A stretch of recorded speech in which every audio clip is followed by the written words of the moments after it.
Daughter of German immigrants, born in 1832 in Conestoga Valley, Pennsylvania.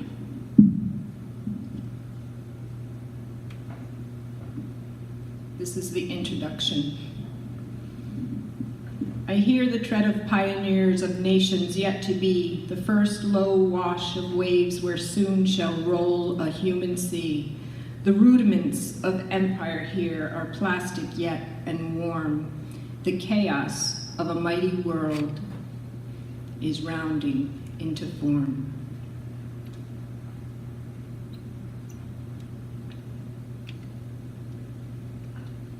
I, Maggie Wilder, dedicate this to May Wilder, Hans Wilder, my mother, and my father.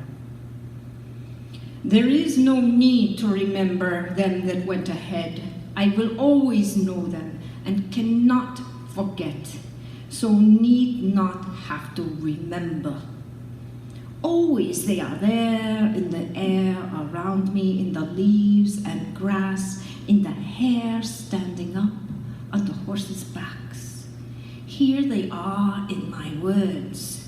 On this page, they still stride before my eyes, and if only I could draw a line as swiftly as a thought, they would be dancing, alive in front of yours. They would be a picture any eye could plainly see. My mother and my father were known to me, known to the land they walked on, known to the horses, known to the trees, and known to me. Otherwise, they kept almost entirely to themselves. But I shan't do that, can't do that, cannot keep them to themselves. In words and pictures, I will draw them out for everyone to see, and remembered they will be. Maggie was the only child of an industrious German couple who arrived in northern Pennsylvania with a small fortune to start them off. By the time Maggie was born, they had developed an orderly and prosperous farm, cleared hundreds of acres, plowed and cultivated using their teams of strong and solid drafts. Their horse stock was well chosen, well bred, and impeccably trained by Maggie's father, Hans. For Maggie, they were perfect friends. Before Maggie was 12, she could drive a team of 2 or 4 and ride any of the wide-backed geldings or mares. She covered ground on the back of a big horse. Thus, Maggie was regarded as a rich man's daughter. She was not aware of this since she spent all of her life with her parents, there being no other surviving children in her home, and none alive on the tenant farms who had time or want enough to play with her. They'd been told that her mother was a witch, and they were not to speak to her. Maggie sometimes watched them busy herding geese or goats over a far hill. Once they felt her stare, they always ran from sight of her, calling out a warning, "Kleine Hexe, kleine Hexe, little witch, little witch." As Maggie grew older, it seemed some mornings that her mother and father would be tugging over in whose charge she would be that day. She would then slip through the kitchen door to the barn or mountain meadows and tend early to the horses and their yearlings. She loved caring for them best. She loved watching them grow.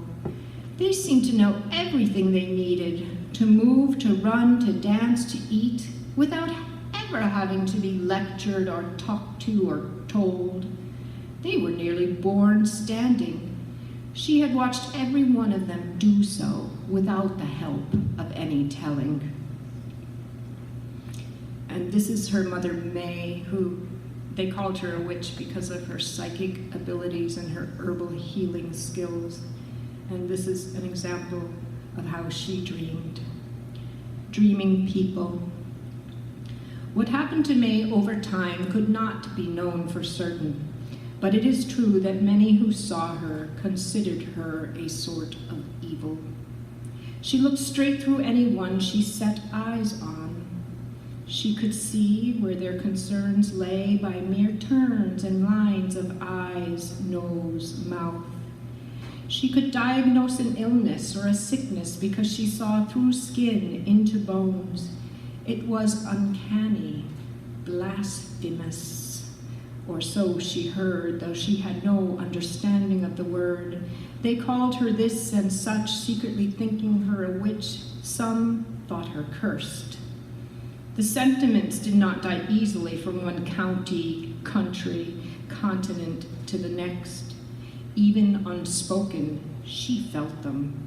The mobs remained in her dreams, one nightmare to the next, just different faceless crowds setting new fires under her. People who hated her because she could see through them. Maggie also sketches and writes, and this is something she put in her journal while watching her father and mother.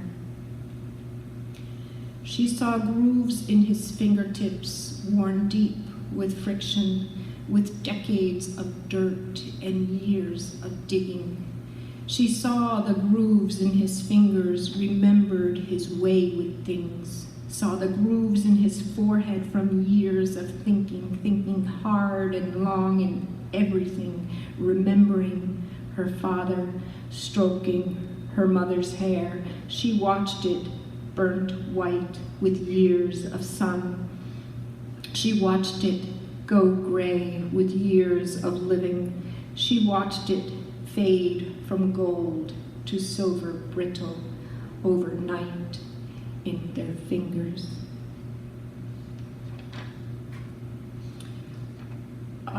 Midway through the story, a group of Mormons comes and they end up staying on the farm because it's so close to winter rather than travel further west. And the Mormons don't quite know what to make of Maggie and her free spirit. The Mormon elder has two wives, an elder wife and a younger is very jealous of Maggie. The dark winter was one I don't wish to remember in a place I shall never forget. This is from a Mormon woman at winter quarters in 1847. And this is called Socks. Dora watched everything, her dark, glassy eyes reflecting everything around her. She could see through people, but not into them. Like a crow, she perched, always warning of impending danger long before anyone saw it coming. Maggie ruffled Dora's feathers the moment she laid her black eyes on her. It was Maggie's beauty that was so threatening. It was a beauty completely unaware of itself or the power that it potentially held. Perhaps it was the German chamomile teas that Maggie drank that made her skin glow. Perhaps it was the self-consciousness that came from the lack of self-consciousness that came from never looking at herself in a glass. Perhaps it was the way she sang from the time she woke and throughout the day's menial chores and wanderings. Perhaps it was her eyes that looked until they were done looking without ever thinking she needed permission. Or perhaps it was her ease of moving over ground, up on a high horse or wagon seat, through the woods, up a tree, at the butter churn, in the garden. Perhaps it was all of these things that made her so attractive.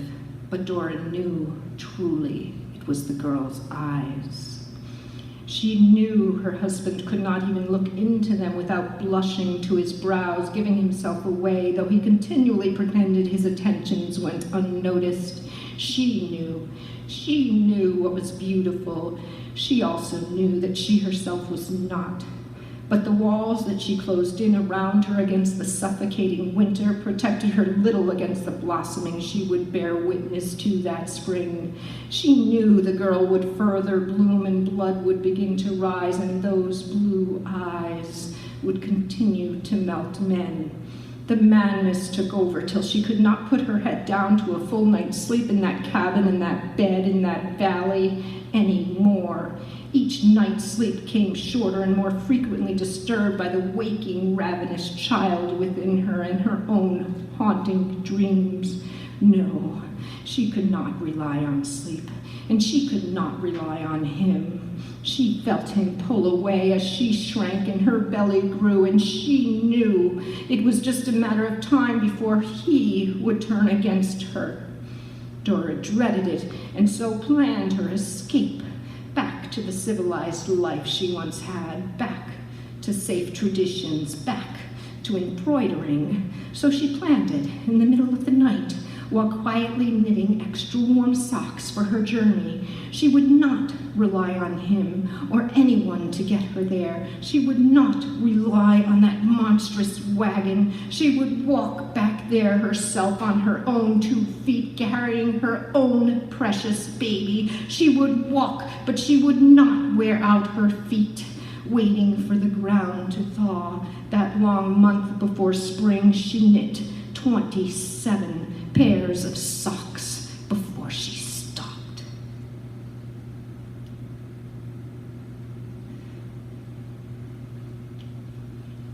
Little Big Horse. This is the horse that eventually grows up to be Shangetanga, that's lost in the Missouri River. This is the day it's born. Little Big Horse. That night, too, the first spring foal was born without the help of any telling. Jolted out by wind and storm, the little colt was born jumpy, moving spryly by late morning. No one taught him to run. His legs already knew. It was the first thing Maggie noticed on the pasture hill at dawn, the colt forking his legs across the sunrise like sharp scissors. Maggie ran out for a better look. He was black as night with a map in white of some strange island on his forehead. His eyes were bright and deep, his brow worn wrinkled. His coat was slick, still wet from his mother. He hopped like a cricket. Maggie brought a bucket of oats and bran molasses for his mare, who had fooled him into thinking it would be another 2 weeks before foaling. "Flora, that's quite a fine one. You've done well to produce such a rabbit." The little horse skipped circles around her, twitching his big hairy ears, then curled around her fingers with curious whiskered lips.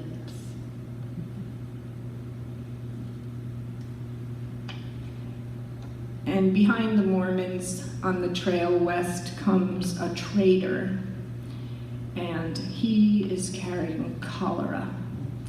So in the middle of the night, he tries to steal away with one of the big horses, but it doesn't turn out the way he hoped.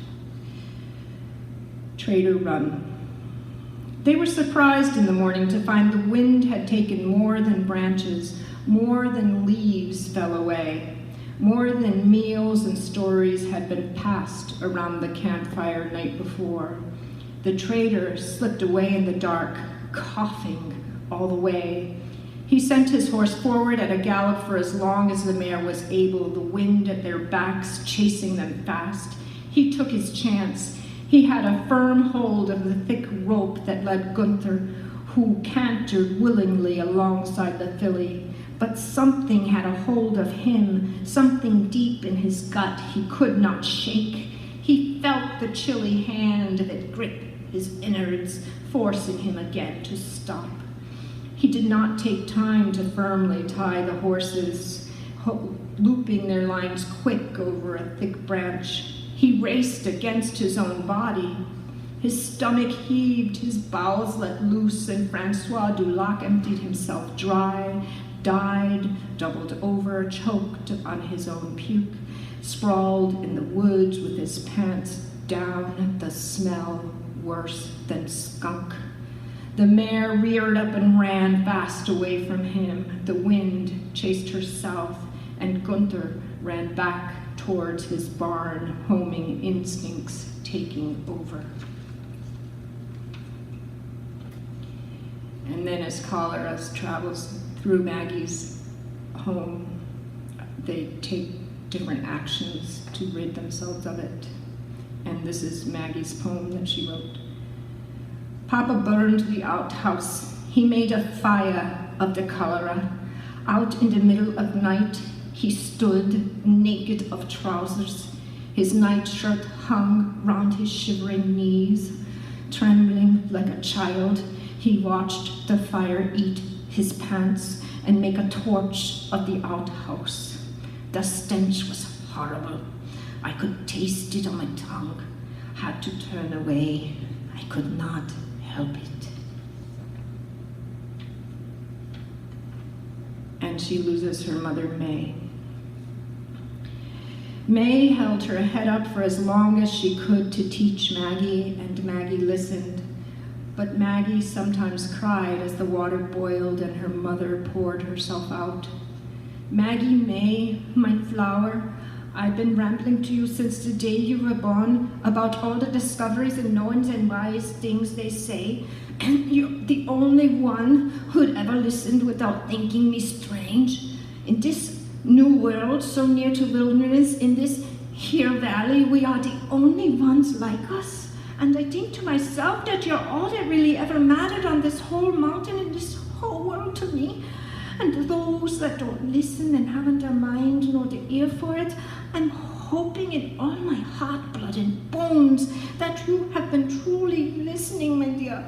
I've so much left to say and no time to say it in, and so I ramble it all together, and you must decipher it and remember to gather the seeds. Please remember the seeds, and remember the blood that relates them to all of us, and remember what I've told you about different ones being for different times and day of year and time of day and phase of moon, and that no two are alike as are no two people. I just thank the stars that they at last sent me you, because you're like enough to know what I know without yet knowing you do. Oh, I'm rambling again, Maggie, and we have got to get down to this, that I'm dying before you, and don't hush me when I say it. Others will follow me within days, within weeks, and you've got to finish the teas and broths and gather the brandies and tinctures and keep drinking them to strengthen you after I'm gone, even when you are long gone from this place, as I know you will be. Drink them still, because this disease will linger on and on. It can follow wherever you go, be reborn in a wave of heat, in a warm, dirty puddle. Yes, I know you will not stay here in this valley. They will all run, and you will go with them. You will run to higher ground, and I will meet you there. I will be with you always, Maggie, my love, whispering in winds in your ear, and combing the branches in your hair, and tickling your toes with grasses. And when you walk in the garden, your new garden, wherever it may be, I've never been afraid of the things men do that rule the land as if she were a slave to them, because the mother will sooner or later banish them for always. But I am afraid of this weapon she's using that's causing this death, and I'm feeling it in myself, so insidious. It has sucked the life right from me. For me, it is too late. Your youth has saved you from having to know pain yet in this life. And it seems since your birth till now, the dying has held off.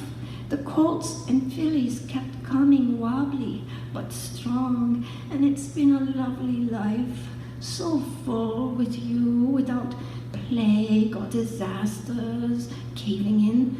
And I'm afraid you'll be needing to know and learn all this right now, Maggie, because what I am getting to is that death has come to this house, and you must set us free. And the love and the lore you've never heard before is what I need to tell you now.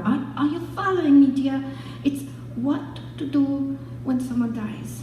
When we leave from our bodies and go on to the sky, you must go to the bee house and announce to the queen, tell who is doing the leaving, and she will send her workers to the skies carrying the message so that we are properly announced and do not drift aimlessly looking for our family.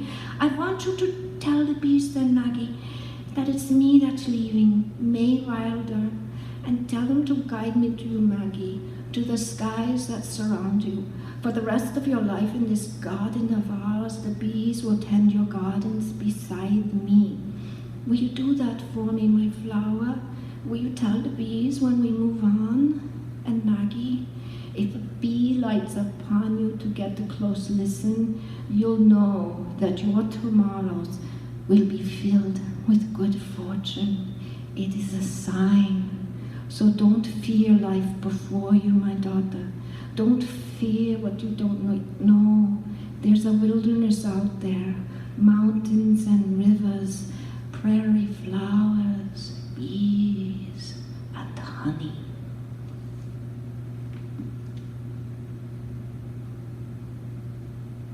Do I have 5 more minutes? Yeah? Okay. So when it's time to leave, Maggie, in her urgency, remembers what her mother told her about the seeds. Maggie passed through the dormant gardens between dried stems, grasses, and slumbered whispering. She walked on, not certain she could make it to the wagons already assembled on the hills. Her limbs were a cold, dead weight. They continued to move only by force. Maggie felt her mother then, heard her voice, paused on the garden path to listen. Seeds, seeds, seeds. Seeds! As Maggie approached the seed shed, a haunted wind blew open the hinged door. She entered the shed and it slammed shut behind her. Rustling in the breeze, plants called to her from the eaves. The steady dripping from her skirts counted the seconds that she spent staring, listening. She had to hurry. She gathered all the aprons and frocks off pegs by the door, grabbed all the gloves and rags off the potting shelf, grabbed the barrel of hand tools, pulled down the empty burlap sacks and feed bags, and began filling them with armfuls of plants, medicine, seeds, both rare and common. She threw pokes, pouches, bags, and packets of herb and flower seed into the big burlap sacks. She took from the Dutch oven armfuls of sacked crop seed. She and May had separated just last week, 2 of every kind. Maggie heaped bulging sacks up over her shoulders and onto her back. She hugged the leather book satchel to her chest and glanced about the shed. The wheelbarrow. She quickly dumped all that she had gathered into it and looked around at all she could not take, questioned how well she had chosen, wished for her mother's help deciding, and received it. The shed door blew wide open to show a blazing fire outside. Maggie pushed the wheelbarrow full out the swinging door. She was overwhelmed with smoke and heat all at once, her whole world roaring as if soaked in oil before the match was set. And then she saw the torchbearers, Braun riding the mare, rushing away from the cabin and house, whose curtain he'd lit, whose roofs he'd torched. Maggie could not think of her father or her mother, of the bodies that now burned. She could not look back, had to keep her eyes locked ahead, saw that even the budding green branches of the hillside orchards beside the house were already flaming, the sap sizzling up their veins, blistering at the surface, scorched. Isaiah was just leaning into the rear door of the barn, throwing a hot line of flame into the hayloft. Maggie pushed forward, charging towards the old wagon at the barnyard's edge. Leaving. So it was they left, bound to each other on a twisted trail. Isaiah drove hard without stopping, chased by something. Dora charted endlessly to Isaiah and Holly, but most often to herself, and Braun, a solid wall between the wagons, the cows and his wide back just ahead. Maggie drove the team steady, aiming to catch up. Carl was just quiet beside Maggie, and she was glad of this. Her mind numb, her heart blocking any measure of sadness, her voice knowing she might not talk for days. No words lived inside her. It was best this way. Keep her mind on the lines. Sit up.